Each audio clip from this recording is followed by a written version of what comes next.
Hey everyone, thanks for listening to the Grow Your Life podcast. My name is Jeremiah Krakowski, and on this podcast, I talk about ways for coaches, trainers, and mentors to grow their business and make more money online. Now today I want to talk about how to break free from the victim mentality. And before you start thinking that I'm going to go victim blaming, calling them names, things like that, and being rude and mean to people that are victims of harm and trauma, no, not at all. I've experienced a lot of trauma in my life, and I have healed through it, but I suffered from the victim mentality for a while, and it kept me from my goals. It kept me from making the kind of money that I want to make. And so I truly believe that, and honestly, this is inspired by somebody that I saw on social media, that I have seen sort of a revolving door in their life. I hope they listen to this podcast. She tells me she listens to it. But I see a revolving door in their life of, I'm a victim of people hurting me, and I am powerless in this, okay? And so, I just want to acknowledge leaders need to be wise with how they lead people. It's funny, I was terrified and shuddered when I started this podcast because I knew that I wasn't a great leader, but I knew that I would be leading people. And now I have a lot of confidence that I've gotten so much better at coaching people, listening. Our clients are getting great results. A ton of people tell me like that they see my heart, kindness, and compassion in everything that I say. And if you've followed me for a while, you notice that maybe that hasn't been how I've always come across for a while. That's my own growth and my own journey. And so I've gone through therapy for the last 2 years. I've spent time, if you listen to the podcast episode a couple weeks back, using even ChatGPT to help me uncover new things. And I'm telling you, in the last couple weeks, I've had some massive breakthroughs just by using ChatGPT to help me uncover areas of my life. And so that's what I want to just encourage you with, though, is how do we break free from the victim mentality? And I'm going to use our trusty friend ChatGPT to kind of help us with this. You might groan if you hear that. First off, if you're groaning because you think that AI is not smart enough to give you good advice, why are you Googling things? Why are you listening to podcasts? Why are you on social media? Why are you even on YouTube? The algorithms are showing you content that's relevant. ChatGPT is just another algorithm that gives you relevant content. So let's think about it from that perspective. And I'm going to compare it to a few other AI platforms as well, because honestly, we do a lot with AI here. And so I'm trying to integrate it more and more into my podcasting, into my everyday life, into the things that I do. So let's talk about this. Let's ask ChatGPT just a little bit to explain the victim mentality. What is the victim mentality? We'll just start there. And I'm also going to ask Google's Bard, which is another AI platform. And we're going to ask Microsoft, because you know what? Why not? Let's see what all three of these come up with, if they come up with some sort of different answers, okay? So Google's Bard was the quickest, and you can Google it as well. Victim mentality is a thought process of a person who sees themselves as a victim of circumstances beyond their control. People with a victim mentality often feel powerless, hopeless, and resentful. And they may blame others for their problem and refuse to take responsibility in their own lives.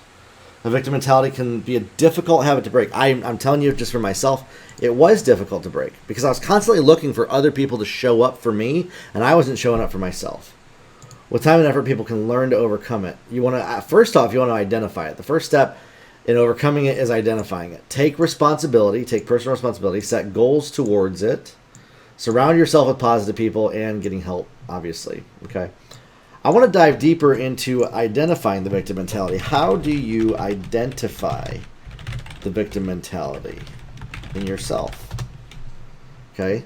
This would be a great follow-up question for all three of these platforms, just to see what they generate.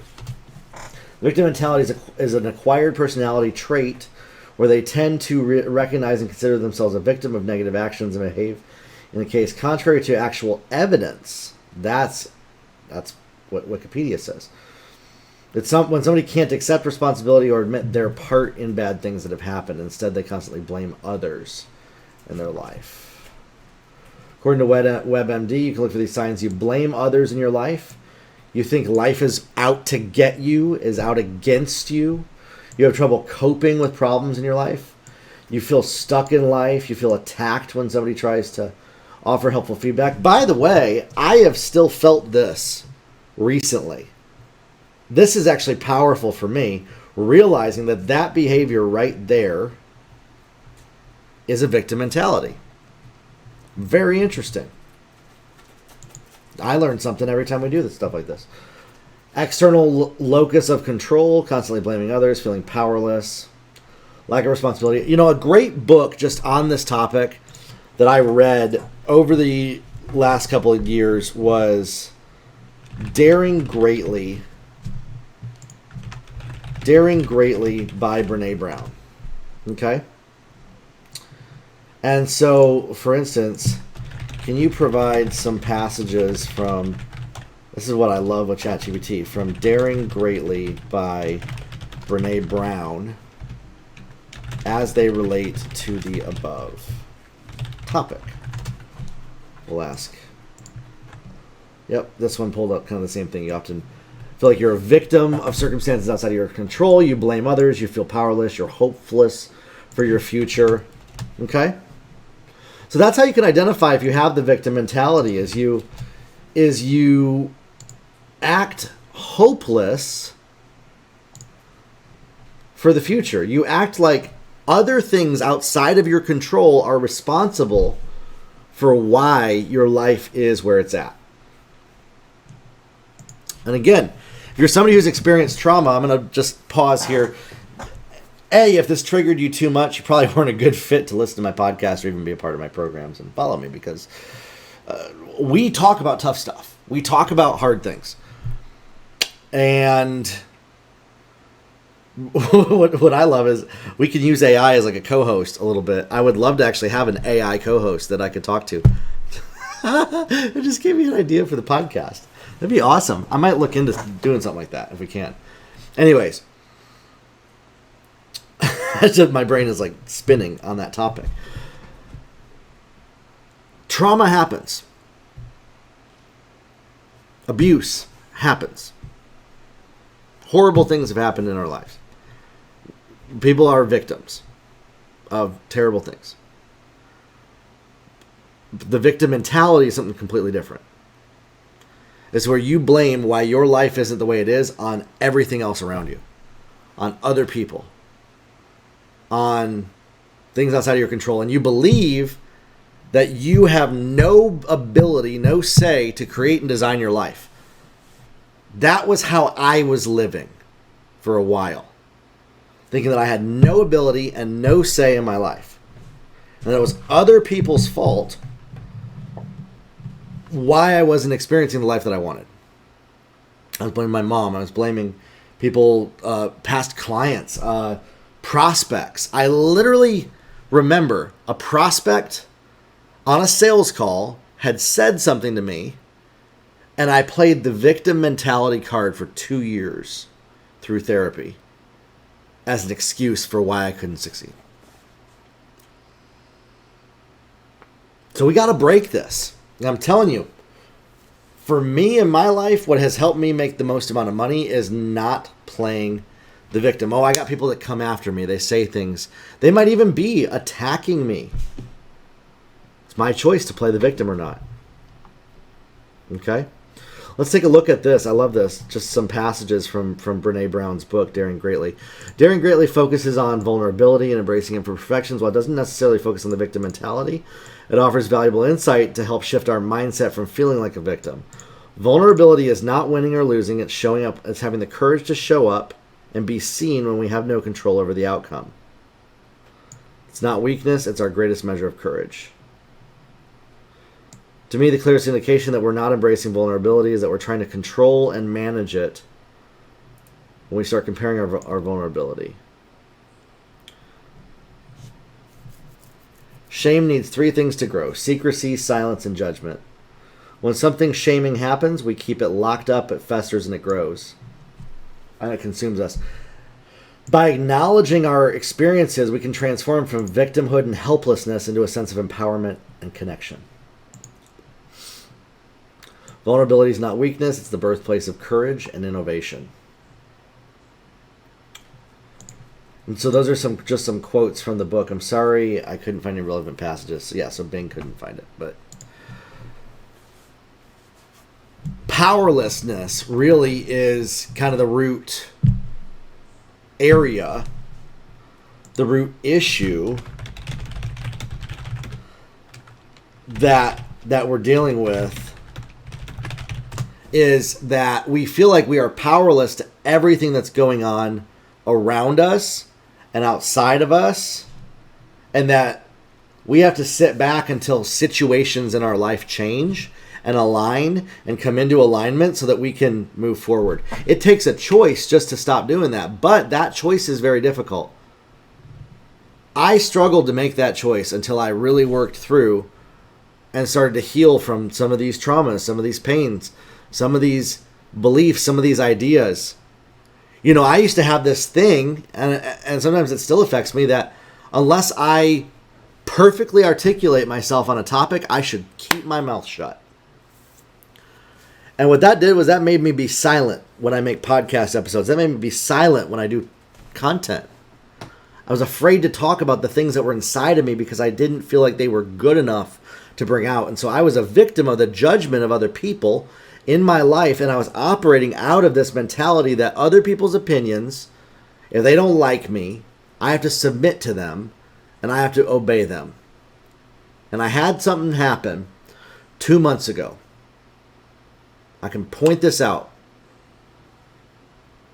I had somebody write me and tell me that I was the scum of the earth, the most vile person they'd ever met, all because I decided to change my business model to where I'm no longer answering direct messages. But they felt that as a coach, that made me a huckster and an evil person. And I played the victim in my mindset to their opinion and let it defeat me. And so some things that we have to do, we have to cultivate resilience in our life and strength and realize, you're stronger than what you're experiencing in your life around you.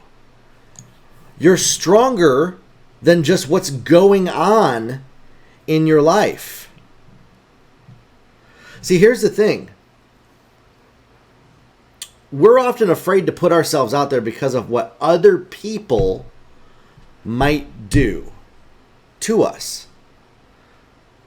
Because we're playing the victim, we can't be vulnerable and we can't operate in vulnerability, because otherwise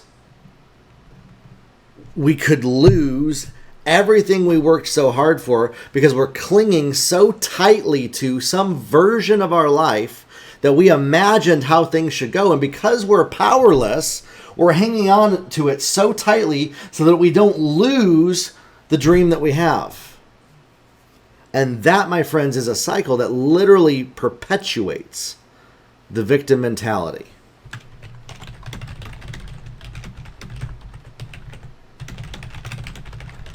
I'm asking ChatGPT this. How does not letting go perpetuate the victim mentality?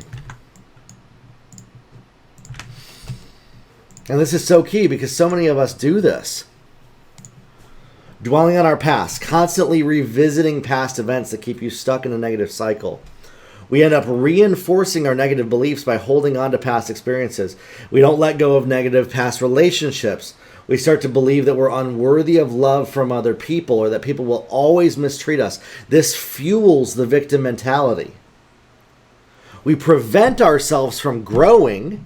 We miss out on growth opportunities because we're stuck in feelings of helplessness and victimhood. I was stopping myself from growing in my life and business because I was not allowing myself to grow, because I was in the victimhood so much that became my identity.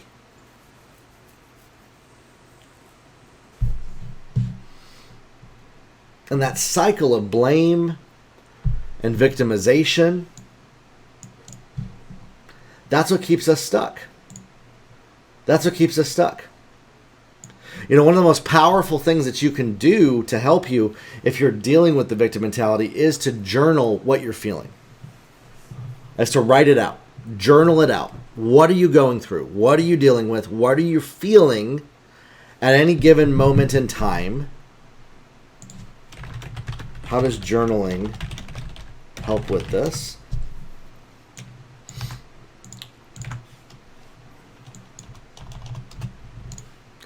Listen, I get it. I know some of you are like, you do not like that I'm doing this. That's fine. You might want to ask yourself, though, why you don't like it. Like, what is so about me using ChatGPT like this? Journaling can help increase self-awareness. It encourages introspection, self-reflection, emotional processing. It helps you identify patterns, and that's the key. If we can identify patterns and triggers in our victim mentality,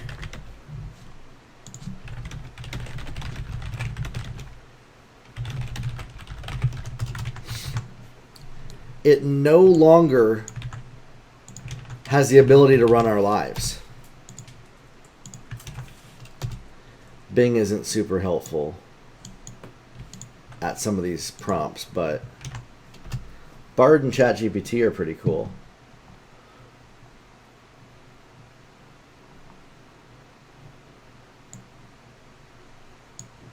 I'm going to turn Bing off.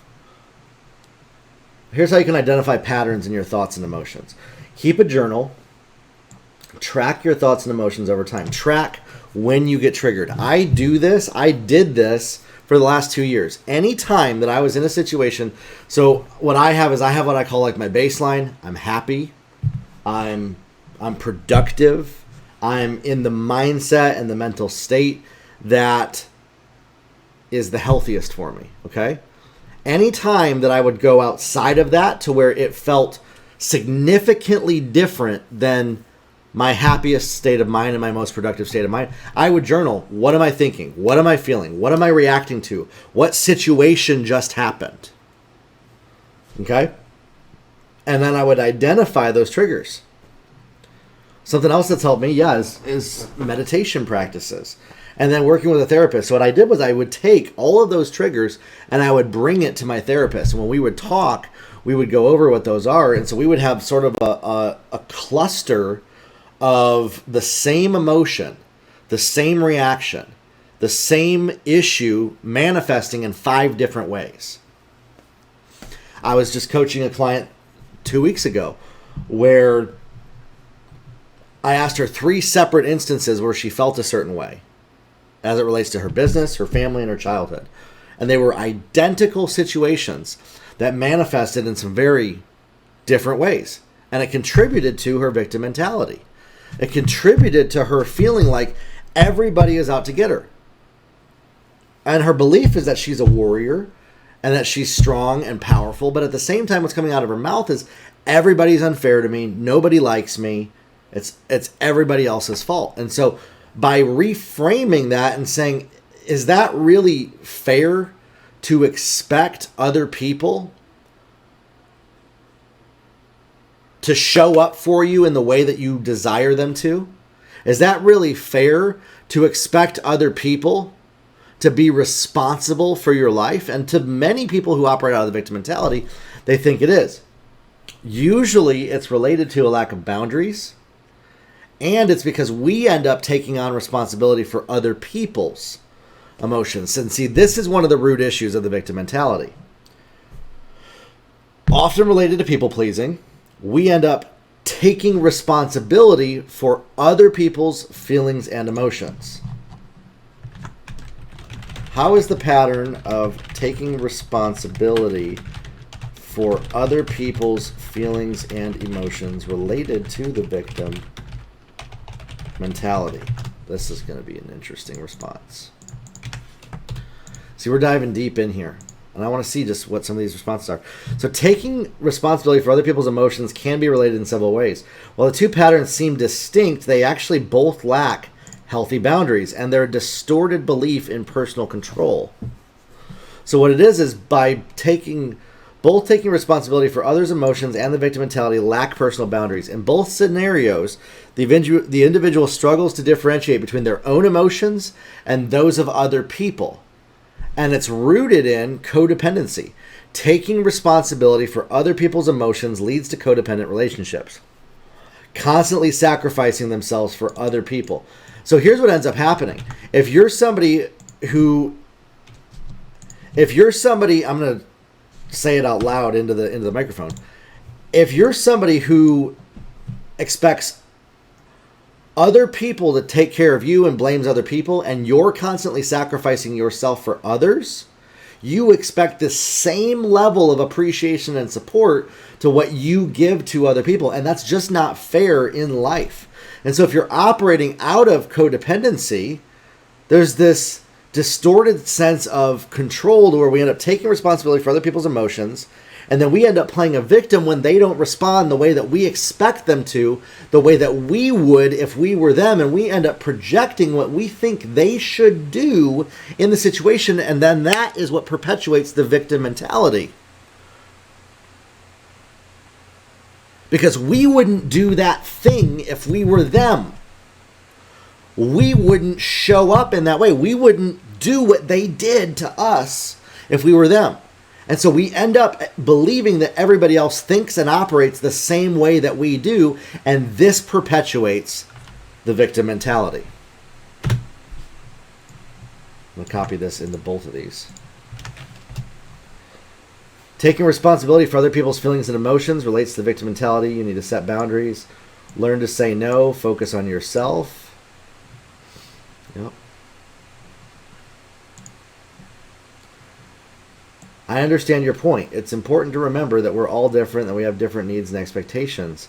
We can't control other people's actions. If we expect other people to take care of us and appreciate us the same way we care for them, we're setting ourselves up for disappointment. If you're struggling with codependency, seek professional help.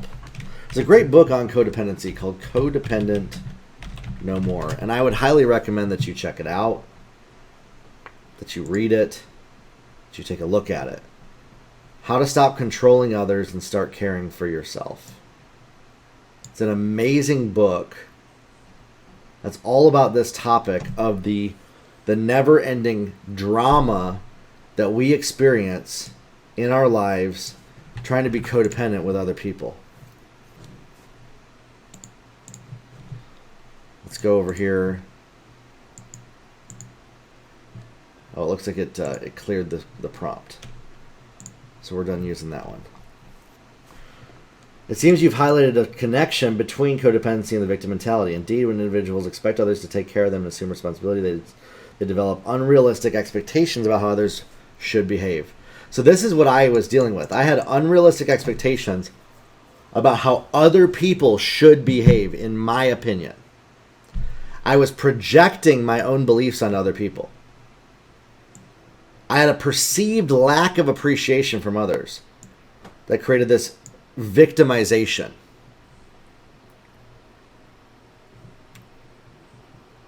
So to break free from this cycle and overcome it, it's essential to work on the following. Establishing healthy boundaries. Setting healthy boundaries is essential to maintaining your well-being and fostering healthy relationships. And this one's really key as well. Adjusting your expectations on other people. Oftentimes, the victim mentality is because we expect other people to act the way that we would act if we were them, and we get upset and angry because other people are not doing what we think they should in every situation.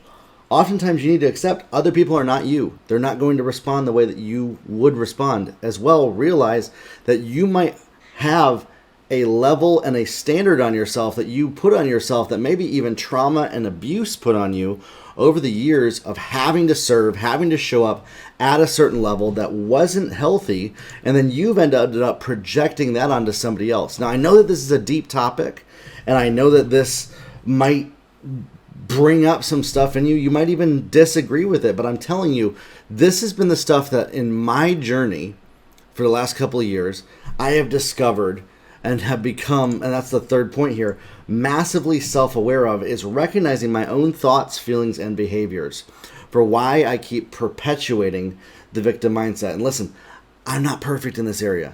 I'm still dealing with these issues. I'm even noticing as I'm teaching this that I don't fully implement what I'm talking about right now, but I know up here in my knower that I need to start doing these. And so I need to start living this way that I'm telling you as well.